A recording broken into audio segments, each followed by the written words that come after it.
Hello and welcome back. चलिए शुरू करते हैं अपनी 37th वीडियो और अपने प्रैक्टिस सेशन को आगे बढ़ाते हैं। ये प्रैक्टिस सेशन जो मैं अपनी बुक का लेकर आ रहा हूँ उसमें आज हमारा ये प्रैक्टिस सेट नंबर 3 है।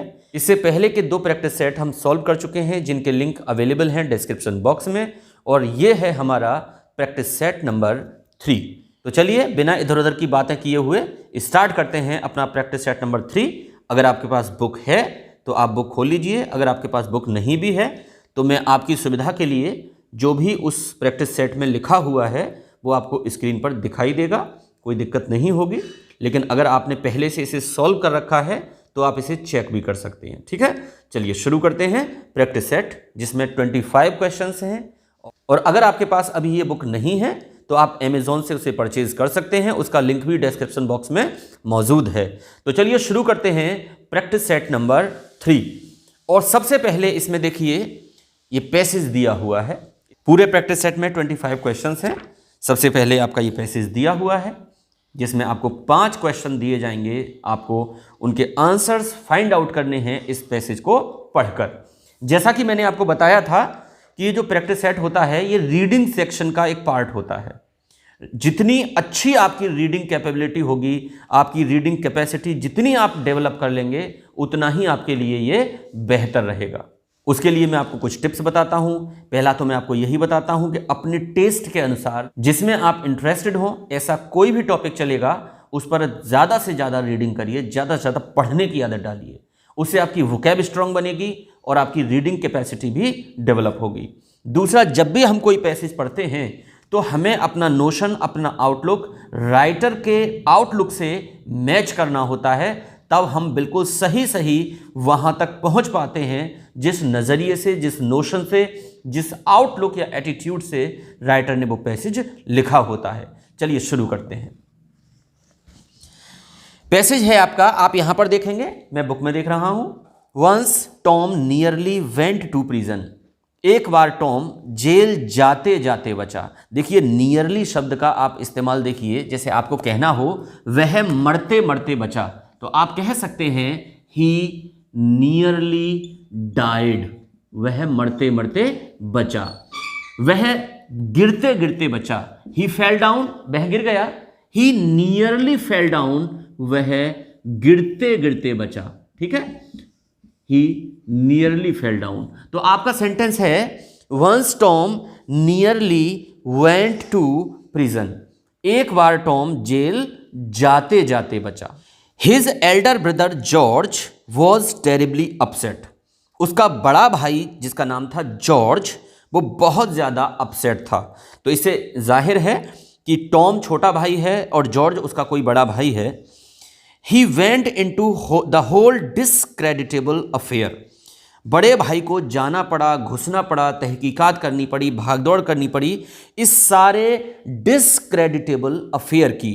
डिसक्रेडिटेबल का मतलब होता है tending to bring harm to one's reputation. कोई ऐसा काम, कोई ऐसी चीज जो आपकी इज्जत में दाग लगा दे, किसी की इज्जत में बट्टा लगा दे, जिसे हम कह सकते हैं डिसऑनरेबल, डिसरेप्यूटेबल या फिर डिसक्रेडिटेबल। तो बेचारे बड़े भाई को इस पूरे मामले की जांच पड़ताल करनी पड़ी, इसमें हिस्सा लेना पड़ा, इसका हिस्सा बनना पड़ा, क्योंकि उसका छोटा भाई जेल जाने को तैयार था, वो जेल जा सकता था। Really Tom had gone too far. वास्तव में अब की बार तो टॉम ने हद ही कर दी थी, वो बहुत आगे निकल गया था। He had been wild, thoughtless and selfish. अब तक का इसका ये रिकॉर्ड रहा था कि वो बहुत ज़्यादा वाइल्ड प्रवृत्ति का रहा था, उग्र रहा था, थॉटलेस रहा था। थॉटलेस का मतलब होता है अनस्क्रूपुलस, जिसका मतलब होता है बाहियात, अविवेकशील या फिर बेशर्म। मतलब ऐसा व्यक्ति जो कुछ करते हुए सोच विचार नहीं करता कि मैंने क्या किया है। तो बहुत ही थॉटलेस था, अनस्क्रूपुलस था एंड सेल्फिश, बहुत स्वार्थी था। But he had never before done anything dishonest. लेकिन अब तक उसने कोई ऐसा काम नहीं किया था जिसे आप डिसऑनेस्ट कहें, या by which George meant illegal, या जॉर्ज की भाषा में, जॉर्ज के शब्दों में कहें तो इलीगल। उसने अभी तक कोई ऐसा गैर कानूनी काम नहीं किया था। मतलब अब तक वो बहुत ही विवेकहीन रहा था, वाइल्ड रहा था, सेल्फिश रहा था, लेकिन कोई ऐसा काम नहीं किया था जिसकी वजह से उसे जेल हो सकती हो, लेकिन आज ऐसा भी दिन आने को है। And if he were prosecuted, prosecute होता है किसी पर मुकदमा दायर करना, to file a case against someone, किसी के खिलाफ याचिका दायर करना। इसके लिए एक छोटा सा वर्ड भी है, स्यू, SUE, इसका मतलब भी वही होता है किसी के खिलाफ कोर्ट में अपील करना।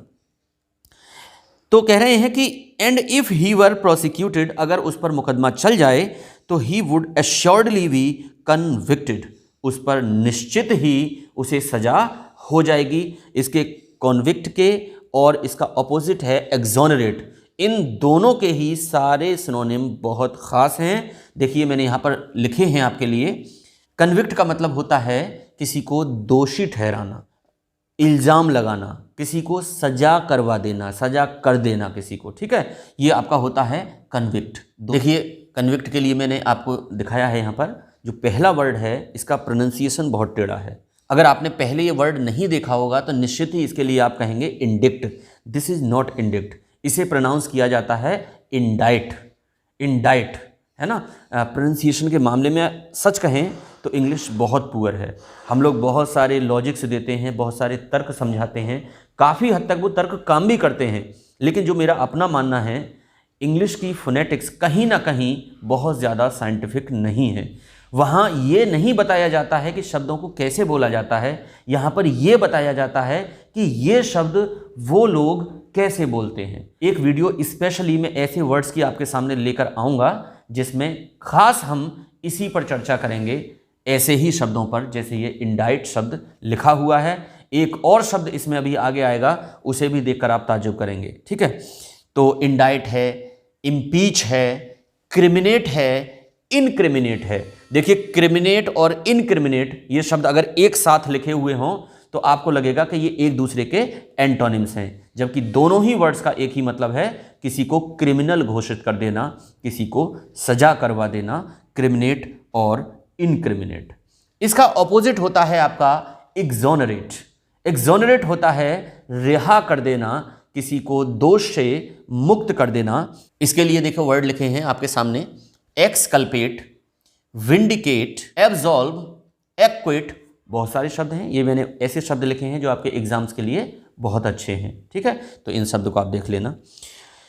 तो ये कह रहे हैं कि if he were prosecuted he would assuredly be convicted, अगर उस पर मुकदमा चल जाता तो निश्चित ही जेल जाता। But you can not allow your only brother to go to, अब देखिए ये वर्ड है आपके सामने, GAOL, पता है इसे क्या पढ़ते हैं? इसे भी जेल पढ़ते हैं। It is pronounced jail. तो आप नहीं चाहेंगे कि आपका इकलौता भाई जेल जाए। अगर उस पर मुकदमा चल जाता तो वो पक्का जेल जाता, लेकिन बड़ा भाई यानी जॉर्ज नहीं चाहता कि मेरा छोटा भाई जेल जाए। The man Tom had cheated, जिस व्यक्ति को टॉम ने धोखा दिया, जिसके साथ छल किया, ए मैन कॉल्ड क्रॉन्शा, उस व्यक्ति का नाम था क्रॉन्शा, और वो बहुत ही विंडिक्टिव था।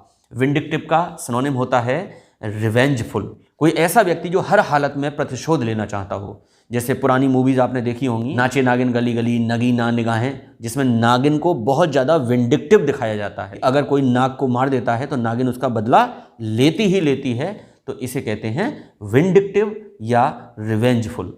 तो जिस व्यक्ति के साथ इसने ये पेच खेला है, जिस व्यक्ति के साथ ये छलावा किया है, उस व्यक्ति का नाम क्रॉन्शा है और वो बहुत ही विंडिक्टिव नेचर का है। He was determined to take the matter into court, और क्रॉन्शा ने ठान लिया है कि इसे छोड़ने का नहीं हूं, किसी भी कीमत पर इसे मैं मामले को कोर्ट में लेकर जाऊंगा। He said Tom was a scoundrel, उसका कहना था कि तुम्हारा भाई जो छोटा भाई है टॉम, ये नंबर 1 का पाजी है, बदमाश है, एंड शुड बी पनिश्ड, और ऐसे आदमी को तो सजा होनी ही चाहिए।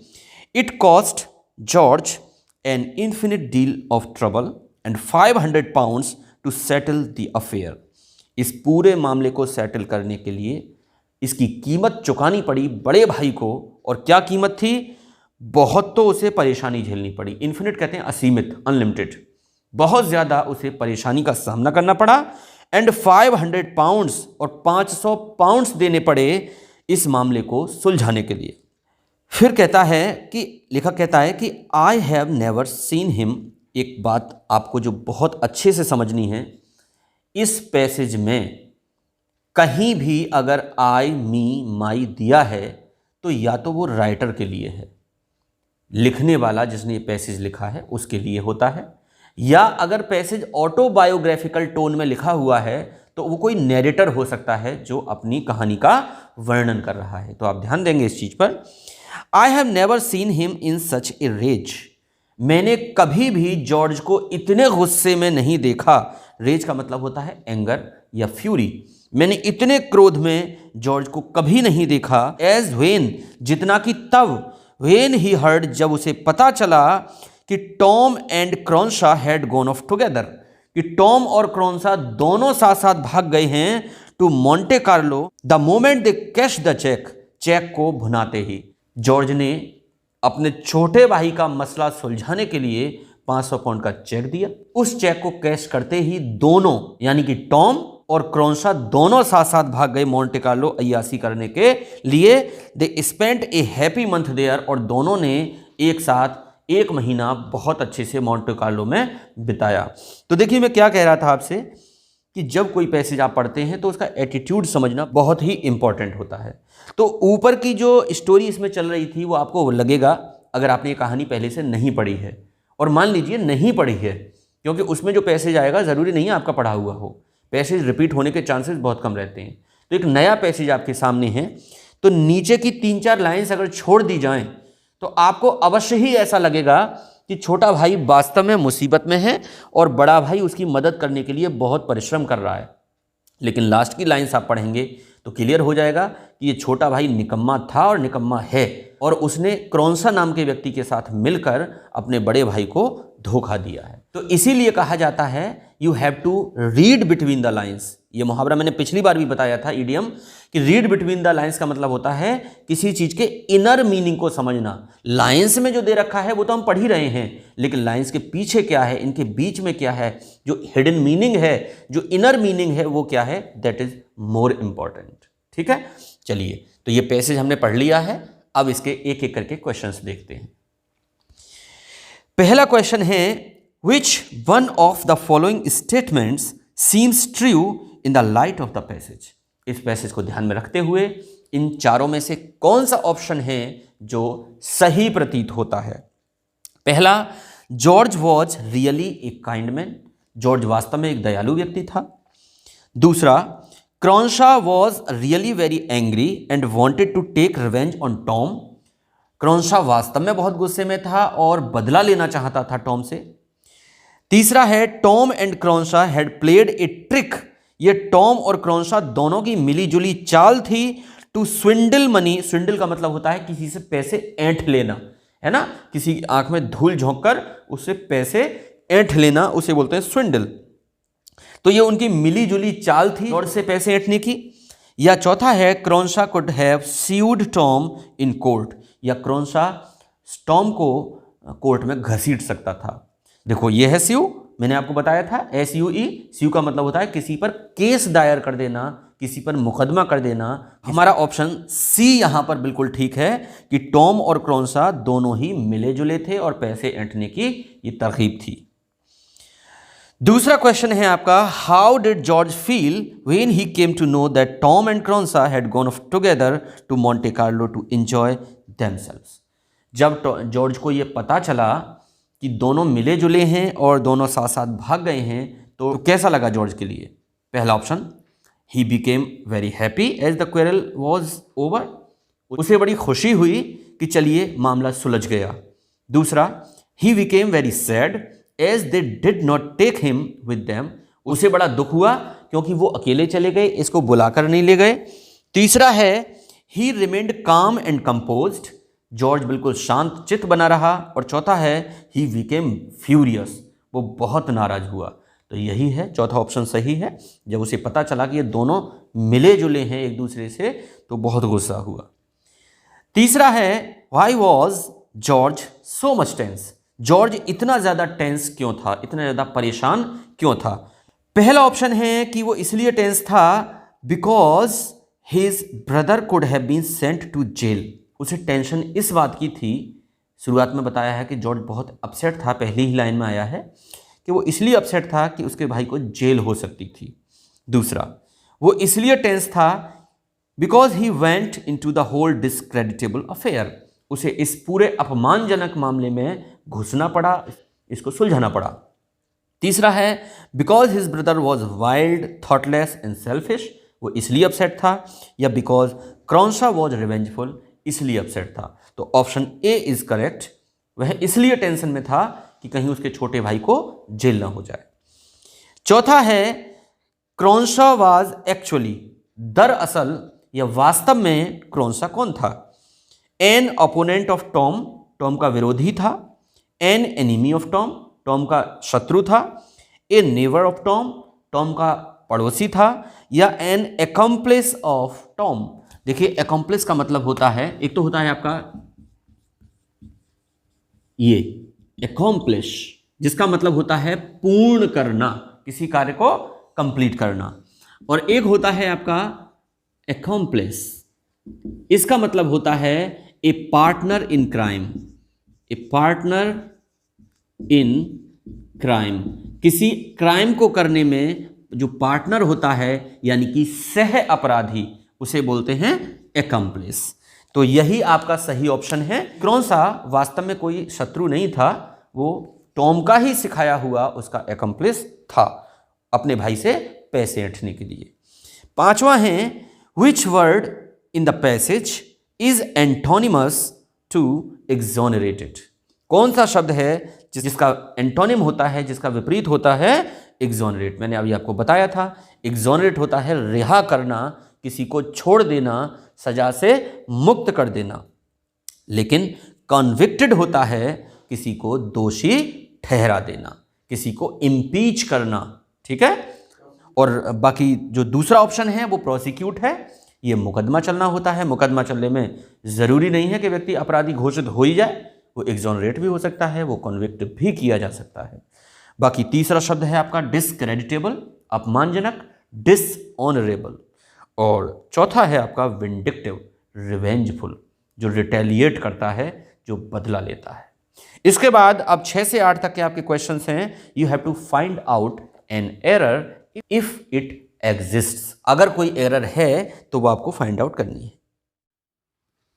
तो देखिए 6th क्वेश्चन है हमारा, mother will prepare dinner before we return from the cinema, हमारे सिनेमा से लौटने से पहले ही माताजी ने खाना बना लिया होगा, माताजी खाना बना लेंगी।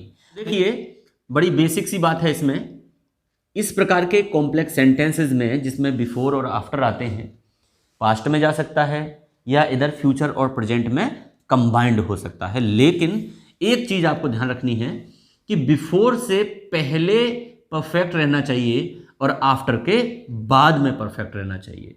तो यहाँ पर ये बिफोर से पहला वाला जो पार्ट है आपका, मदर विल प्रिपेयर डिनर, इसकी जगह हो जाएगा mother will have prepared dinner, माताजी ने खाना बना लिया होगा।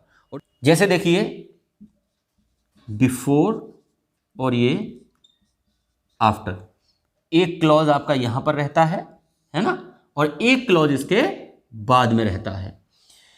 तो बिफोर मीन्स होता है पहले, आपको ये ध्यान रखना है कि बिफोर से पहले वाले में यहां पर परफेक्ट आना चाहिए, और आफ्टर मीन्स होता है बाद में, आफ्टर के बाद वाले पार्ट में परफेक्ट रहना चाहिए। अब कौन सा परफेक्ट रहेगा? देखिए मान लीजिए ये पास्ट वाला स्ट्रक्चर होता कि हमारे वहां पहुंचने से पहले ही वो वहां से चले गए थे, इस तरह का सेंटेंस होता। तो बिफोर से पहले भी पास्ट और बाद में भी पास्ट, यानी कि ये वाला होता आपका पास्ट परफेक्ट और ये रह जाता आपका पास्ट इंडेफिनिट, ठीक है। आफ्टर के बाद में परफेक्ट होना चाहिए, तो ये हो जाता आपका पास्ट परफेक्ट और ये रह जाता आपका पास्ट इंडेफिनिट, ठीक है। आपने बचपन में इस तरह के सेंटेंस बहुत किए होंगे कि डॉक्टर के आने से पहले मरीज मर चुका था या डॉक्टर के आने के बाद मरीज मरा, जो भी सेंटेंस थे। तो आपको ध्यान रखना है बिफोर से पहले हो गया परफेक्ट, आफ्टर के बाद में हो गया, जो बचा वो इंडेफिनिट। अब बात आती है ये फ्यूचर वाला स्ट्रक्चर जो है आपका, कि ऐसा होने से पहले ऐसा हो चुका होगा, उसमें मैं आपको बता रहा हूं। देखिए इसमें बहुत सारी कंडीशंस हैं, लेकिन बहुत सी चीज़ें हमें इस तरह से पढ़ानी पड़ती हैं आपके कंपेटिटिव एग्जामिनेशंस को ध्यान में रखते हुए। सबसे बड़ी चीज़ है कि आपको उसमें नंबर मिलना चाहिए। अब इसके बाद आता है जो फ्यूचर और प्रेजेंट का कॉम्बिनेशन है, उसमें कई चीज़ें समझने वाली हैं। देखिए, मैं अभी आपको केवल उतना ही बता रहा हूँ इसमें जो आपके कंपेटिटिव एग्जामिनेशंस के लिए ज़रूरी है। और देखिए, नंबर सबसे बड़ी चीज़ है, आपका नंबर नहीं कटना चाहिए क्वेश्चन में। इसमें जो मैं अभी बताने जा रहा हूँ उसमें बहुत सारे एक्सेप्शंस भी हैं। कई लोग वीडियो देखते हैं कि सर ने इस तरह से बताया था। अभी फिलहाल मैं आपको बता रहा हूँ केवल इस क्वेश्चन को सॉल्व करने के लिए कि आपको क्या चीज़ समझनी है। बाकी बहुत सारे एक्सेप्शंस हैं और मैं आपको हमेशा बताता हूँ कि लैंग्वेज में ऐसा कुछ नहीं होता जो नहीं होता। ये लैंग्वेज है, इसमें रूल्स बहुत ज़्यादा काम नहीं करते हैं, लेकिन फिर भी भाई नंबर तो लेना ही लेना है ना। तो देखिए, मैं फ्यूचर वाले का आपको बैलेंस बता रहा हूँ कि मैं यहाँ से पास्ट मिटा दे रहा हूँ। केवल ये पास्ट मैंने यहाँ से हटा दिया है। देखिए, इंडेफिनिट और परफेक्ट ये आपका लिखा रह गया है। इसी तरह से रहेगा ये कि बिफोर से पहले परफेक्ट, आफ्टर के बाद बचा हुआ इंडेफिनिट। अब कौन सा कहाँ आएगा? आपके जिस तरह के क्वेश्चंस इसमें पूछे जाते हैं उनमें ये रहता है कि भाई ये वाला जो है इधर का, ये आपका एडवर्बियल क्लॉज है और उसमें आपको विल शैल से यानी फ्यूचर इंडेफिनिट से और फ्यूचर के किसी भी फॉर्म से बचना है। इस वाले पार्ट में आपको विल शैल का यूज नहीं करना है। तो भाई फ्यूचर का पार्ट है, विल शैल लगाएंगे नहीं, उसकी जगह कौन लेगा? उसकी जगह ले लेगा आपका प्रेजेंट। मैं आपको फिर बता रहा हूं, मैं आपको केवल एग्जामिनेशंस को जिस तरह के क्वेश्चंस आपके पूछे जाते हैं और जिस तरह का आंसर्स वो लोग चाहते हैं उसको ध्यान में रख के मैं आपको ये बता रहा हूं। बाकी इसके बहुत सारे एक्सेप्शंस भी आपको मिल जाएंगे, लेकिन फिलहाल उनकी कोई ज़रूरत नहीं है। फिलहाल इसी की ज़रूरत है आपके लिए और एग्जामिनेशंस में इसी तरह का क्वेश्चंस आपके पूछा जाता है कि ये वाला पार्ट तो कवर कर लिया आपका प्रेजेंट ने। यहां पर आप बड़े आराम से यूज कर सकते हैं फ्यूचर का, यहां भी और यहां भी। अब क्या कॉम्बिनेशन बना? बिफोर वाले पार्ट में यहां पर रहेगा फ्यूचर परफेक्ट। देखिए, बिफोर से पहले ये जो पार्ट है ये फ्यूचर परफेक्ट में रहेगा और जो बाद वाला बचा वो इंडेफिनिट में रहेगा, लेकिन फ्यूचर नहीं, क्योंकि विल शैल इसमें लगाएंगे नहीं, तो उसकी जगह प्रेजेंट ने ले ली। ये हो गया प्रेजेंट इंडेफिनिट।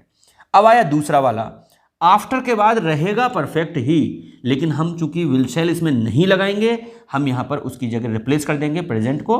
तो ये रहेगा प्रेजेंट परफेक्ट और ये रहेगा आपका इंडेफिनिट फ्यूचर इंडेफिनिट। देखिए, दो सेंटेंसेस आपके सामने ये मैं एग्जाम्पल के तौर पर दिखा रहा हूं, देखिए ध्यान से।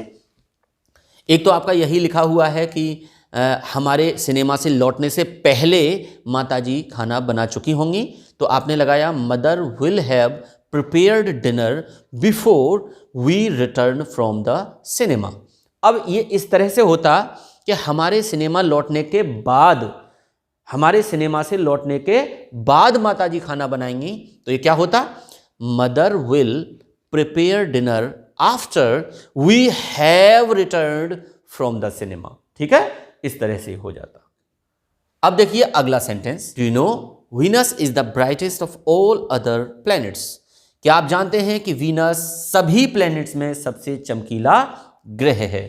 देखिए, ये क्वेश्चन कहां से निकाला है मैंने, ये समझिए। यह वाला सेंटेंस जो अब आपके सामने है ये बहुत पूछा जाता है कि Venus is brighter then any planet. तो वहां पर आप लोग बड़ी जल्दी से लगा देते हैं कि देन एनी प्लैनेट नहीं होगा, देन एनी अदर प्लैनेट होगा। क्यों होगा? क्योंकि वीनस एक तरफ और बाकी के जो बचे वो एक तरफ। ठीक है, उसमें हम वीनस को शामिल नहीं करेंगे। हम ये नहीं कहेंगे कि वीनस किसी भी प्लैनेट से ज्यादा चमकीला है, हम ये कहेंगे वीनस अन्य किसी प्लैनेट से। अन्य इसलिए कि वीनस को अलग बचाना है और बाकी के ग्रुप को अलग रखना है। तो आप बड़ी आसानी से यहां पर अदर लगा देते हैं कि Venus is brighter then any other planet. तो यहां पर यह सुपरलेटिव डिग्री का सेंटेंस है और यहां पर आपको इस अदर की कोई जरूरत नहीं है। Brightest of all planets, Venus is the brightest of all planets, सभी ग्रहों में सबसे ज्यादा चमकीला है। तो ये हो गया आपका do you know Venus is the brightest. ये दा यहां पर ठीक है, कोई दिक्कत नहीं है इसमें। Do you know Venus is the brightest of all planets, यहां अदर हटा दिया गया। तो अगला है आपका since people were not following the guidelines properly so the authorities had to take drastic efforts to make them observe the lockdown. ये है आपका सिंस आया हुआ है यहाँ पर, सिंस, बिकॉज, एज, ये तीनों ही कॉम्प्लेक्स बनाते हैं और इनका प्रयोग आप करते हैं ऐसी अवस्था में चूंकि या क्योंकि के लिए। और जो फॉर होता है वो आपका कंपाउंड बनाता है। ठीक है, याद रखेंगे ये अंतर है, बाकी इनके अर्थ में और कोई विशेष अंतर नहीं है। लेकिन सिंस से अगर सेंटेंस इस तरह से शुरू है जिसका अर्थ है चूंकि, चूंकि लोग अच्छे से पालन नहीं कर रहे थे सरकार की गाइडलाइंस का, तो यहां पर इसके साथ सो का प्रयोग नहीं किया जाता। यहां पर हम केवल पंक्चुएशन मार्क, इस कॉमा का इस्तेमाल करते हैं। ध्यान रखेंगे सिंस के साथ इस तरह से सो का यूज नहीं किया जाता, ये सो लगाया जाता है कंपाउंड सेंटेंस में। यहां इस प्रिंसिपल क्लॉज को बिल्कुल फ्री छोड़ना है हमें, सिंस के साथ सो नहीं आएगा। Since people were not following the guidelines properly, चूंकि लोग पालन नहीं कर रहे थे अच्छे से किस चीज का, गाइडलाइंस का, इसलिए, तो इसलिए कि यहां सो नहीं आएगा। बोलने में एक पॉज आ जाता है बीच में और रिटन में ये कॉमा उसी का काम करता है।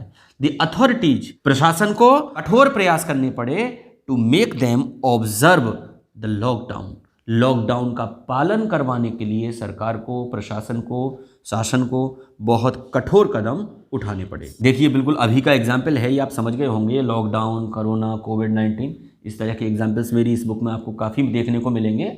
और इसलिए मिलेंगे क्योंकि ये बुक मैंने लॉकडाउन के पीरियड में ही बनाई थी और उसका फर्स्ट एडिशन आया, उसके बाद अब ये सेकंड एडिशन आ गया।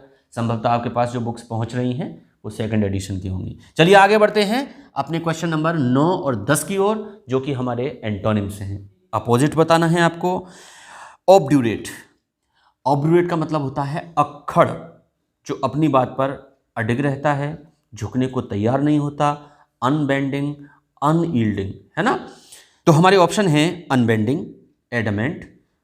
देखिए अनबेंडिंग, अनयील्डिंग, एडमेंट, इन तीनों का मतलब भी वही होता है जो अपनी बात पर अडिग रहता है। तो ये दोनों तो सिनोनिम्स हैं। तीसरा है इमैच्योर, इसका मतलब होता है अपरिपक्व, जो परिपक्व नहीं होता, जिसमें बहुत ज़्यादा समझदारी नहीं होती। और चौथा वर्ड है आपका एक्विएसेंट, एक्विएसेंट, जिसका मतलब होता है यील्डिंग, बेंडिंग या कंप्लाइंग, दूसरों की बात मान लेने वाला, दूसरों के आगे समर्पण कर देने वाला अपनी इच्छाओं का। हालांकि वो चाहता है कि मेरी बात मानी जाए, लेकिन जब देखता है कि भाई और लोग ज़्यादा जिद कर रहे हैं तो वो अपने कदम पीछे खींच लेता है।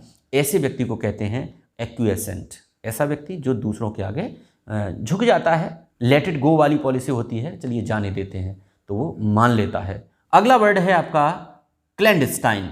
क्लैंडस्टाइन का मतलब होता है समथिंग डन सीक्रेटली, जिसे चुपके से किया गया हो, मतलब गुप्त। क्लैंडस्टाइन का मतलब सीक्रेट, गुप्त, छुपा हुआ, हिडन, है ना। तो हमारे पास वर्ड्स हैं। पहला वर्ड है सररेप्टिशियस, इसका मतलब भी वही होता है डन सीक्रेटली। दूसरा है ऑब्वियस, ऑब्वियस होता है एकदम स्पष्ट। तीसरा है कॉन्फिडेंशियल, कॉन्फिडेंशियल, इसका मतलब होता है गोपनीय, है ना, गोपनीय दस्तावेज, गोपनीय पत्र, कॉन्फिडेंशियल लेटर। और चौथा है आपका सपोर्टिव, सपोर्टिव का मतलब होता है सहयोग करने वाला। तो हमारा जो एंटोनिम है वो रहेगा ऑब्वियस, क्योंकि सररेप्टिशियस और कॉन्फिडेंशियल ये काफ़ी मिलते जुलते हैं आपके क्लैंडस्टाइन से, ये सिनोनिमस हैं आपस में।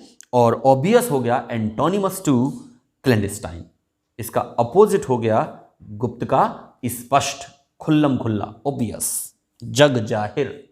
इसके बाद है आपका 11वां और 12वां क्वेश्चन। इसमें आपको सिनोनिम बताने हैं। पहला वर्ड है आपका फीकंड, फीकंड, जिसका मतलब होता है फर्टाइल, उपजाऊ, प्रोडक्टिव, बहुत ज़्यादा फ्रूटफुल। और इसमें ऑप्शन दे रखे हैं आपके, प्रोडक्टिव है, स्टेराइल है, वैपिड है और बैरन है। बैरन मानी बंजर होता है, स्टेराइल मानी बंजर होता है, वैपिड होता है आपका फीका और प्रोडक्टिव होता है आपका फीकंड, फर्टाइल, जिसका मतलब होता है उपजाऊ। तो यही सही जवाब है आपका 11वें का, प्रोडक्टिव, उपजाऊ। अगला है आपका इंसुशियंस। इंसुशियंस मतलब होती है नाउन है ये और इसका मतलब होता है बेपरवाही। जबकि आपके ऑप्शंस हैं इंटरेस्ट, रुचि, इनडिफरेंस, बेपरवाही, उदासीनता, क्रिएटिविटी, रचनात्मकता, ऑल करेक्ट, सब ठीक हैं। तो सब सही तो नहीं हो सकते। कुछ बच्चों की ऐसी फितरत बन जाती है कि जहां ऑल करेक्ट दिखा एकदम से गिर पड़ते हैं उसी पर। ठीक है, बिल्कुल इस आदत को निकाल दो। तो विचार करिए क्वेश्चन पर, ऑल करेक्ट पर, तब ध्यान दीजिए। तो इसका हमारा सही जवाब है बी, इनडिफरेंस। इनडिफरेंस भी वही होता है और इंसुशियंस भी वही होता है, निश्चिंतता। जो हो रहा है होने दीजिए, कोई बात नहीं है। वो ज़्यादा परेशान नहीं होते, ज़्यादा भागदौड़ नहीं करते, ज़्यादा होपलेस नहीं होते, बस हो रहा है तो होने दीजिए। कई जगह ये चीज़ अच्छी भी है, कई जगह ये चीज़ बुरी भी है, दोनों सेंस में इसको हम यूज़ करते हैं, है ना। अगर कोई जवान लड़का है और वो देख रहा है कि माँ बाप हमारे कितनी परेशानी से परिवार चला रहे हैं, लेकिन वो फिर भी इंसुशियंट बना हुआ है, तो वो ठीक नहीं है ना। इंडिफरेंट बना हुआ है, that is not regarded as good. लेकिन जहाँ पर टेंशन लेने की बात है, सब लोग टेंशन ले रहे हैं, जहाँ ज़रूरत नहीं है टेंशन लेने की वहाँ भी हड़बड़ी मचा रहे हैं, बहुत ज़्यादा परेशान हो रहे हैं, वहाँ पर अगर आप इंसुशियंट हैं, दैट इज़ गुड। अब हैं हमारे क्वेश्चन नंबर 13 और 14। इसमें आपको बताना है वन वर्ड सब्स्टिट्यूशन। पहला है आपका one who talks about others private affairs. कोई ऐसा व्यक्ति जो दूसरों की निजी जिंदगी में, दूसरों के पर्सनल लाइफ के किस्से औरों को सुनाता फिरता हो, दूसरों की गुप्त बातों को उजागर करता फिरता हो, ऐसे व्यक्ति को कहते हैं हम क्या? Option A, eaves dropper. Eaves dropper होता है कान लगाकर सुनने वाला। ईवज ड्रॉप वर्ब है जिसका मतलब है कान लगाकर सुनना। जैसे आप में से कई लोगों ने भी हो सकता है दीवारों में छेद कर रखे हों कि पड़ोसियों के घर में क्या बातें चल रही हैं उन्हें सुनने के लिए। ईवज ड्रॉप होता है कान लगाकर सुनना। साइकोफेंट होता है, साइकोफेंट मतलब चापलूस। टेल टेल होता है इस तरह की कहानियाँ, दूसरों की पर्सनल लाइफ से रिलेटेड कहानियों को उजागर करने वाला, सब जगह सुनाने वाला। और फ्लैटरर होता है चापलूस। टेल टेल छोटी छोटी क्लासों में बच्चे भी आपको बहुत मिलेंगे, है ना। किसी की कोई शिकायत है, तुरंत जाकर टीचर को बोल देना कि सर जी ये ऐसे कर रहे थे, सर जी ये इनसे ऐसे कह रहे थे। ऐसे बच्चों को भी हम टेल टेल बोलते हैं, जो दूसरों की पर्सनल बातों को उजागर करते हैं, ऐसों को कहते हैं टेल टेल। तो 14वां है आपका, देखिए, the explosion of A star. किसी स्टार का, किसी आकाशीय पिंड का एक्सप्लोजन, विस्फोट, इन विच द स्टार में reach a maximum brightness of 1 million times that of his son.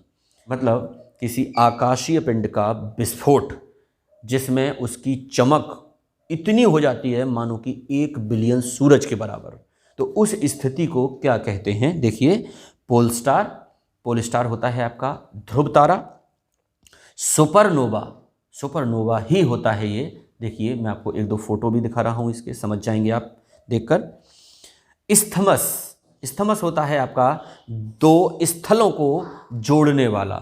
जल डमरू मध्य या स्थल डमरू मध्य इसे बोला जाता है। और चौथा है जिसका मतलब होता है दरार। तो सही जवाब है हमारा सुपरनोवा। 15वां क्वेश्चन है आपका, इडियम्स और फ्रेजेस से रिलेटेड है। If you rub him the wrong way he is bound to react. देखिए, रब द रॉन्ग वे क्या होता है?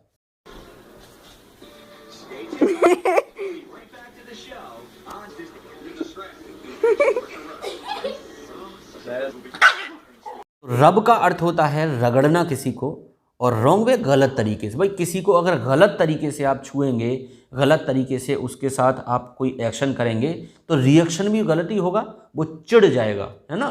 तो if you rub him the wrong way he is bound to react. अगर आप उसे गलत तरीके से रब करेंगे, मतलब ये शाब्दिक अर्थ है इसका। वास्तविक अर्थ होता है किसी को चिढ़ाना, किसी को तंग करना। If you annoy him he is bound to react, तो वो रिएक्ट करेगा ही करेगा। तो इसका आपका क्या हुआ? एनॉय, है ना। रब समबडी द रॉन्ग वे, इसका मतलब है किसी को चिढ़ाना, किसी को तंग करना। अगला है क्वेश्चन नंबर 16 और ये है आपका वॉइस, एक्टिव वॉइस और passive voice. If the sentence is in active you have to convert it into passive voice, and if the sentence is in passive voice you have to convert it in active voice. तो sentence है आपका it has been declared. ये passive voice का sentence है कि it has been declared, यह घोषित किया गया है in the preamble to the Indian constitution, भारतीय संविधान की प्रस्तावना में कि India is a secular republic, Bharat एक पंथ निरपेक्ष गणराज्य है। तो ये सेंटेंस पैसिव में है, हमें इसका एक्टिव वॉइस बनाना है। तो इसमें ऑप्शन डी जो है वो एकदम सही है। देखिए बहुत लंबे लंबे सेंटेंसेज हैं तो मैं इसमें समय बहुत ज़्यादा नहीं लगा रहा, बस आपको ये बता रहा हूँ। देखिए टेंस के आधार पर भी आप क्लियरली देख सकते हैं कि पहले वाले में इज़ लगा हुआ है, इज़ डिक्लेयरिंग, ये बिल्कुल फ्लॉप है। सी में हैड कर दिया है, ये भी बिल्कुल फ्लॉप है।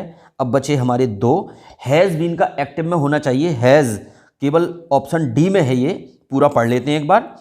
The preamble to the Indian constitution has declared India as a secular republic, भारतीय संविधान की प्रस्तावना ने भारत को एक पंथ निरपेक्ष राज्य घोषित किया है। तो ऑप्शन डी इज करेक्ट। 17वां क्वेश्चन है आपका, यह है आपकी नरेशन, डायरेक्ट से इनडायरेक्ट नरेशन आपको बनानी है। They said we must get this machine repaired next week, उन्होंने कहा कि हमें यह मशीन अगले सप्ताह रिपेयर करानी है। मस्ट को या तो आप मस्ट में छोड़ते हैं या उसका हैड टू कर देते हैं जब टेंस चेंज किया जाता है। मस्ट को बेसिकली आप दो तरह से यूज़ करते हैं, एक तो आपको ऐसा करना पड़ेगा और आपको ऐसा करना चाहिए। तो जब ये चाहिए के अर्थ में होती है तब आप उसको मस्ट का मस्ट में छोड़ दीजिए, और जब वहाँ पर एक कंपल्सन दिखाई जाता है, कुछ फोर्स किया जाता है, तो आप वहाँ पर मस्ट को हैड टू में चेंज कर दीजिए। देखिए कौन सा ऑप्शन इसमें आपके हिसाब से ठीक है, ए, बी, सी और डी। इसमें जो ए ऑप्शन है बिल्कुल ठीक है। They said that they had to get that machine repaired the following week, next week का फॉलोइंग वीक भी किया है, मस्ट को हैड टू में चेंज कर दिया है, और कंजंक्शन भी ठीक लगाया है इन्होंने, टेंस भी ठीक चेंज किया है, सब कुछ ठीक से किया है। बाकी ऑप्शन बी में क्या प्रॉब्लम थी, इन्होंने वुड हैव टू कर दिया जो कि ठीक नहीं था। तीसरे में विल हैव टू कर दिया है, वो भी सही नहीं है। चौथे में भी इन्होंने वुड हैव टू किया है, नेक्स्ट वीक को चेंज नहीं किया है। तो option A is the correct option. देखिए 18वां क्वेश्चन है आपका, find out the correctly spelled word, इन चारों में से सही स्पेलिंग कौन सी है। ये वर्ड है बच्चों आपका सुवेनियर। सुवेनियर का मतलब होता है, इसकी सही स्पेलिंग है देखिए ये सुवेनियर, जिसको इंग्लिश में आप कह सकते हैं कीपसेक, कीपसेक या मेमेंटो, है ना। मतलब हिंदी में बोलते हैं आप इसे स्मृति चिन्ह, कोई ऐसी चीज जो याद के तौर पर, स्मृति के तौर पर आप सहेज कर रखते हैं। आप कहीं ऐतिहासिक बिल्डिंग में घूमने जाते हैं और उसके टिकट को सुरक्षित रख लेते हैं जिससे कि याद रहे। आप कहीं यात्रा पर जाते हैं, टिकट को रख लेते हैं। आप कहीं होटल में जाते हैं, कई बार आप चम्मचें चुरा लाते हैं वहाँ से स्मृति के तौर पर। अंगुलीमाल की कहानी आपने सुनी होगी, वो मर्डर करता था और उसकी एक उंगली काटकर स्मृति के तौर पर याद रहे वो लगा लेता था, है ना। इसी के नाम पर उसका नाम पड़ा था अंगुलीमाल। तो सुवेनियर ऐसी ही कोई याददाश्त होती है जो आप किसी को भेंट कर सकते हैं कि आपको वो याद रखे, या आप अपने पास रख सकते हैं कि आपको कोई इंसिडेंट, कोई यात्रा, कोई व्यक्ति, कोई स्थान याद रहे, उसे बोलते हैं सुवेनियर, स्मृति चिन्ह। 19वां क्वेश्चन है आपका, आर्टिकल पर आधारित है। Can you draw a map of the world या can you draw the map of the world. अब संसार का जो नक्शा है वो क्या ऐसा है कि अलग अलग तरह के नक्शे हों।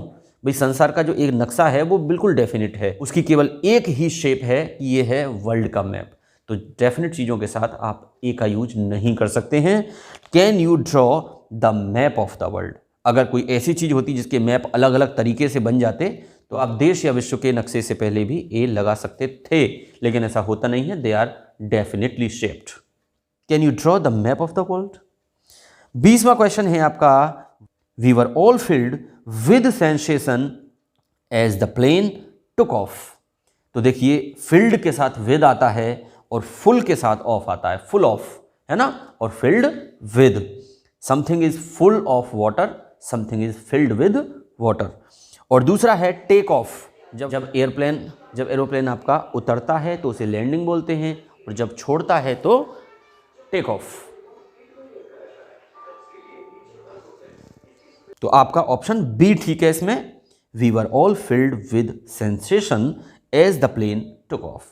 जब प्लेन ने टेक ऑफ किया तो हम सभी रोमांच से भर गए। 21वां क्वेश्चन है आपका क्वेश्चन टैग के लिए, और आप जानते हैं कि अगर मूल सेंटेंस आपका एफर्मेटिव में होता है तो क्वेश्चन टैग नेगेटिव बनता है, और जब मूल सेंटेंस नेगेटिव होता है तो क्वेश्चन टैग पॉजिटिव में बनता है, एफर्मेटिव में। तो आपका सेंटेंस है we could barely see his face, हम उसका चेहरा नहीं देख पाए। ये जो बेयरली है ये हार्डली, बेयरली, स्केर्सली, रेयरली, सेल्डम, ये नेगेटिव सेंस में आते हैं, और इनके साथ क्वेश्चन टैग जो लगता है वो पॉजिटिव लगता है। तो कुड आया हुआ है तो हम कुडंट वी नहीं लगा सकते, हम ऑप्शन बी ठीक करेंगे, could we could barely see his face, हम उसका चेहरा नहीं देख पाए, तो यहां पर कुड वी। 22वां क्वेश्चन है आपका he switched off the light so that के बाद बेसिकली आप मे या माइट का यूज करते हैं। अब आपका ये पास्ट है तो माइट का आएगा, प्रेजेंट होता या फ्यूचर होता तो आप मे लगा सकते थे। उसने लाइट्स बंद कर दी, he switched off the light so that the arsonist might not see him, उसने लाइटें बंद कर दी ताकि आगजनी करने वाले, आर्सोनिस्ट होते हैं गाड़ी फूंक दी, थाना फूंक दिया, बसें फूंक दी, आग लगाने वाले, तो आग लगाने वाले, आगजनी करने वाले दंगाई उसे देख ना लें। आप माइट और माइट नॉट में से चुनेंगे तो माइट नॉट को ही चुनेंगे। आप ऐसा नहीं कह सकते उसने लाइट इसलिए बुझा दी कि आग लगाने वाले उसे देख लें, है ना, वो ऐसा नहीं चाहेगा ना, तो माइट नॉट, ताकि उसे देख ना लें। क्वेश्चन नंबर 23 है आपका इन दीज इलेजिबल लाइन्स, लेजिबल होता है that which can not be red, जिसे पढ़ा नहीं जा सकता। आपका कोई लिखा हुआ लेटर है, उस पर पानी की बूंद गिर जाती है, फिर वो पढ़ने में नहीं आता, या हल्का हल्का सा दिखाई दे रहा है, या राइटिंग इतनी गंदी है कि समझ में नहीं आ रहा क्या लिखा है, तो आप उसे इलेजिबल बोल सकते हैं। तो इन इलेजिबल लाइन्स में lies some secret of the enemy, शत्रु का कोई राज छुपा हुआ है। यहां पर सब्जेक्ट कौन सा है, आपका सब्जेक्ट क्या है, in these illegible line subject है या some secret of the enemy, तो ये बाद वाला जो नाउन फ्रेज है ये आपका सब्जेक्ट है। ये प्रेपोजिशनल फ्रेज जो है इन दीज इलेजिबल लाइन्स, ये सब्जेक्ट नहीं हो सकता। मैंने आपको प्रेपोजिशन के चैप्टर में बताया था कि प्रेपोजिशन प्लस नाउन या नाउन फ्रेज ये मिलकर बनता है प्रेपोजिशनल फ्रेज, जो काम करता है एडजेक्टिव का या एडवर्ब का, और ये सब्जेक्ट नहीं हो सकता। सब्जेक्ट बनने के लिए कोई नाउन या नाउन फ्रेज चाहिए। तो आपका ये जो some secret of the enemy है ये मूल सब्जेक्ट है। इसके लिए एक सरल एग्जाम्पल मैं आपको और दिखा देता हूं। ये देखा है आपने, sweet are the uses of adversity, बड़ी प्रचलित लाइन है ये, आपने सुनी होगी, मेहनत का फल मीठा होता है। तो स्वीट तो एडजेक्टिव है, इसकी क्या वर्ब होगी, ये है आपका the uses of adversity are sweet, इस तरह से। तो यहां पर जो वर्ब लगी है ना वो इस नाउन फ्रेज के अकॉर्डिंग लगी है। और देखिए आप देयर वाले सेंटेंसेस बनाते हैं, देयर इज ए ट्री और देयर आर मैनी ट्रीज, है ना। तो जो हेड वर्ड है आप उसी के हिसाब से लगाते हैं, है ना, वर्ब, ना कि और किसी के हिसाब से। तो आपका सेंटेंस है कि इन दीज इलेजिबल लाइन्स, इन पंक्तियों में क्या है, लाइज, लाइज का मतलब विद्यमान है, एग्जिस्ट या is some secret of the enemy. 24वां क्वेश्चन है आपका my father in law is a miserly, miser या निगार्ड। यहां पर आपको एक एडजेक्टिव की जरूरत है और वो एडजेक्टिव एक ही है इसमें, माइजरली। सी ऑप्शन आपका करेक्ट है, इसमें आप ऑल करेक्ट ना लगा दें कहीं। देखिए मैं आपको एक चीज दिखाऊं, देखिए मैंने यहां कुछ शब्द लिखे हैं, माइजर, निगार्ड, कावर्ड, डस्टर्ड, स्कॉलर, सेंट। ये सारे के सारे शब्द नाउन्स हैं, इन्हें आप एडजेक्टिव समझने की भूल ना करें। इन्हें एडजेक्टिव बनाने के लिए माइजर का बनता है माइजरली, ये एडवर्ब नहीं है, नाउन प्लस ly एडजेक्टिव बनता है आपका miserly, niggardly, cowardly, dastardly, scholarly, saintly. अगर आपको कहना है कि वो तो एक संत व्यक्ति है, या तो आप कहेंगे ही इज ए सेंट, और या कहेंगे आप ही इज ए सेंटली पर्सन। अगर आप एडजेक्टिव के रूप में यूज करेंगे तो आप ऐसे करके यूज करेंगे, he is a saint person नहीं कह सकते, he is a coward person नहीं कह सकते, he is a cowardly person, he is a niggardly person, he is a miserly person. तो यहां पर आपका लिखा हुआ है my father in law is a businessman, noun आया हुआ है, हमें चाहिए एडजेक्टिव, तो option C is correct. Miserly businessman. और देखिए आपके इस प्रैक्टिस सेट का लास्ट क्वेश्चन है 25वां। Point out the alternative the correct verb form of explosion. Explosion is a noun और इसकी वर्ब कौन सी होगी? एक्सप्लोजन मानी होता है विस्फोट और इसकी वर्ब होती है एक्सप्लोड, है ना। एक्सप्लोड मानी होता है फटना या विस्फोट होना। तो ऑप्शन सी आपका बिल्कुल ठीक है। तो स्टूडेंट्स ये था आपका प्रैक्टिस सेट नंबर 3 और इस श्रृंखला को, इस सीरीज को हम और आगे तक ले जाएंगे। इस पूरी बुक को कंप्लीट कराने का मेरा टारगेट है। आप भी ये कोशिश करिए कि ज़्यादा से ज़्यादा ऐसे एस्पायरेंट्स को हमारे इस चैनल से जोड़िए जो एयरफोर्स की तैयारी कर रहे हैं, navy, CHSL, MTS, SKT clerk, है ना, इनकी तैयारी कर रहे हैं। ये बुक खास तौर पर उन्हीं के लिए है। तो आप ज़्यादा से ज़्यादा लोगों को जोड़िए जिससे उनका कुछ बेनिफिट इससे हो सके। आज की हमारी वीडियो यहीं कंप्लीट होती है। आगे भी आपके लिए लेकर आते रहेंगे। Stay tuned and keep asking questions. Take care, bye bye.